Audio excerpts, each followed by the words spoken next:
और सब बढ़िया है। सही है। अभी गर्मी ज्यादा हो रहा है, समझे। पानी का बोतल लाजमी सबके पास चाहिए।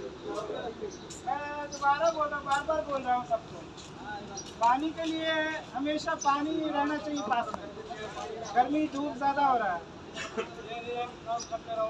और बोतल जिसके पास नहीं रहेगा सेफ्टी वाला पकड़ेगा, ठीक है, प्रॉब्लम खड़ा हो जाएगा, मसला खड़ा हो जाएगा, बैठा देंगे आपको स्टेडियम में। बोतल लाजमी, सेफ्टी वाला भी इतला कर रहे कि लाजमी बोतल होना चाहिए सबके पास। एक बोतल सबके पास, अगर बोतल नहीं है तो 2 रुपया 5 रुपया लगता है, खरीद लीजिए। अभी गर्मी बढ़ गया ना।